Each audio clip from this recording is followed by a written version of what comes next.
L'autre qui exige la reconnaissance. Il a fait pour eux ceci ou cela, mais il n'est point non plus de dons récoltés et provisions faites. Ton don est circulation de l'un en l'autre. Si tu ne donnes plus, tu n'as rien donné. Tu me diras, j'ai été méritoire hier et j'en garde le bénéfice. Et je répondrai, non, tu serais mort. Ayant ce mérite, si tu étais mort hier, certes, mais tu n'es pas mort hier. Compte seul ce que tu es devenu à l'heure de la mort. Du généreux que tu étais hier, tu as tiré de toi ce ladre d'aujourd'hui. Celui qui mourra sera ladrerie. Tu es racine d'un arbre qui vit de toi. Tu es lié à l'arbre. Il est devenu ton devoir. Mais la racine dit « J'ai trop expédié de sève ». L'arbre alors meurt. La racine se peut-elle flatter d'avoir droit à la reconnaissance du mort ? La sentinelle, si elle se lasse de surveiller l'horizon et qu'elle s'endorme, la ville meurt. Il n'est point de provision de ronde déjà accomplie. Il n'est point de provision de battements réservés quelque part par ton cœur. Ton grenier lui-même n'est point provision. Il est escale. Et tu laboures la terre dans le même temps que tu le pilles. Mais tu te trompes en toute chose. Tu t'imagines te reposer de la création par l'empilage des objets créés dans le musée. Tu y empiles ton peuple lui-même, mais il n'est point d'objet. Il est des sens divers de ce même objet, dans divers langages. N'est point la même la perle noire pour le plongeur, la courtisane ou le marchand. Le diamant vaut quand tu l'extrais, quand tu le vends, quand tu le donnes, quand tu le perds, quand tu le retrouves, quand il part un front pour une fête. Je ne sais rien du diamant usuel. Le diamant de tous les jours n'est que caillou vide. Et le savent bien celles qui le détiennent. Elles l'enferment dans le coffre le plus secret afin qu'il y dorme.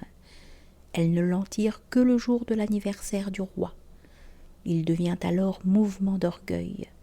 Elles l'ont reçu au soir du mariage. Il était mouvement d'amour. Il a été une fois miracle pour qui a rompu sa gangue.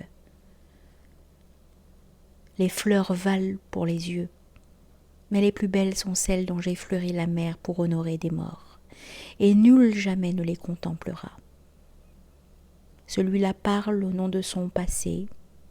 Il me dit « Je suis celui qui… » J'accepte donc de l'honorer à condition qu'il soit mort. Mais du seul véritable géomètre, mon ami, je n'ai jamais entendu qu'il se prévalût de ces triangles.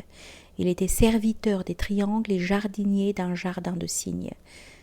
Une nuit que je lui disais « Te voilà fier de ton travail, tu as beaucoup donné aux hommes », il se tut d'abord, puis me répondit « Il ne s'agit point de donner. Je méprise qui donne ou reçoit.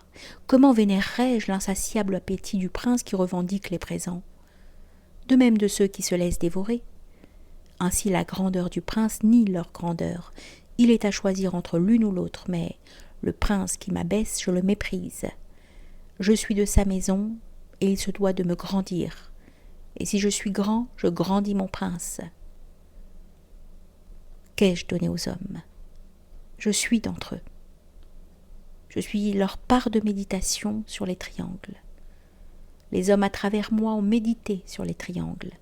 À travers eux, chaque jour, j'ai mangé mon pain, et j'ai bu le lait de leurs chèvres, et je me suis chaussé de cuir de leurs bœufs. Je donne aux hommes, mais reçois tout des hommes. Où loge la présence de l'un sur l'autre? Si je donne plus, je reçois plus. Je me fais d'un plus noble empire. Tu le vois bien de tes financiers les plus vulgaires. Ils ne peuvent vivre de même. Ils chargent quelques courtisanes de leur fortune d'émeraude. Elles rayonnent. Ils sont, dès lors de ce rayonnement. Les voilà satisfaits de si bien reluire. Et cependant, pauvres ils sont.